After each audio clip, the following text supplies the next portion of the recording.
الحمد للہ رب العالمین۔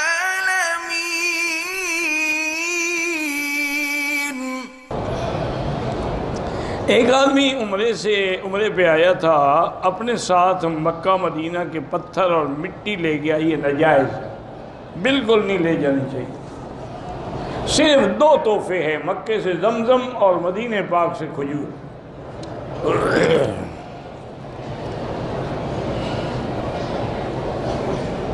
کہتے ہیں کہ ماں کے قدموں میں جنت ہے اور جنت کی چابی والد کے پاس ہے۔ اگلا ٹکڑا تو تم نے لگایا ہے، پہلا ٹکڑا صحیح ہے۔ ماں کے قدموں میں جنت کا کیا معنی ہے کہ تم جب ماں کی خدمت کرو گے وہ تمہیں جنت کی دعا دے گی، اللہ جنت دیں گے۔ ورنہ پاؤں کے نیچے جنت تو نہیں پڑی ہوتی، پاؤں کے نیچے تو چارپائی ہوتی ہے۔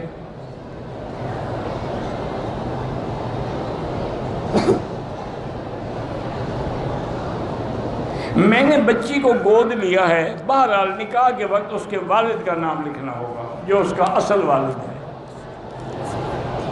اگر والد معلوم نہ ہو تو پھر گارڈین کر سکتے ہیں، یا پھر حضرت آدم کا نام لکھ دو، وہ سب کے والد ہیں۔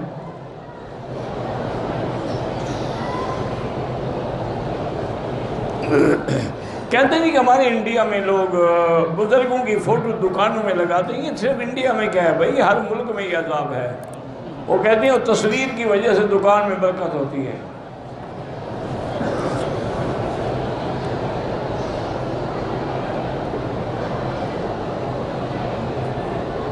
بہرحال جن کو نشے کی عادت ہے، اسے ٹھیک لکھا ہے آپ نے کہ ان کو تبلیغی جماعت میں جا کے 4 مہینے وقت لگانا چاہیے۔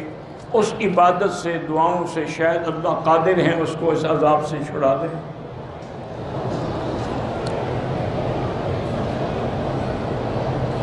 مالک زمین کس کو دے؟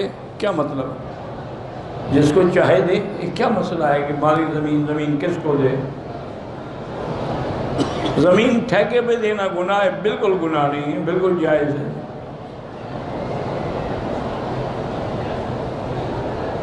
لا علاج بیماری کا علاج اللہ کا قرآن ہے، لیس لہا من دون اللہ کاشفا، اللہ کے سوا کوئی اس بیماری کو ٹالنے والا نہیں۔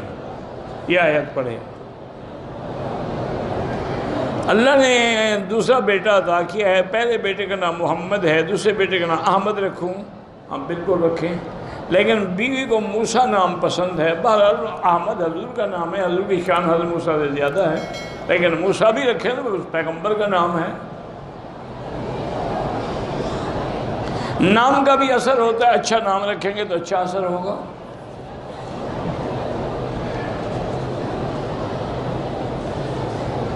کہتے ہیں کہ آپ کے درس میں لوگ مسئلے پوچھتے ہیں عمرے کے، اپنے ملک سے عمرے کی تیاری کر کے نہیں آتے۔ اللہ ہدایت دے۔ غیر برادری میں شادی کرنا گناہ ہے؟ بالکل کوئی گناہ نہیں ہے، یہ تو رسم بنا رکھی ہے لوگوں نے۔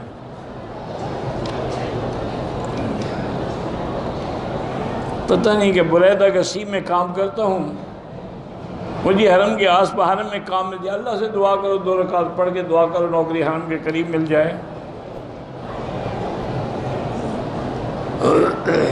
جو اللہ کے نیک بندے فوت ہو گئے ان کے ذمہ قرض ہے، ادا ہونا چاہیے ہر حال میں۔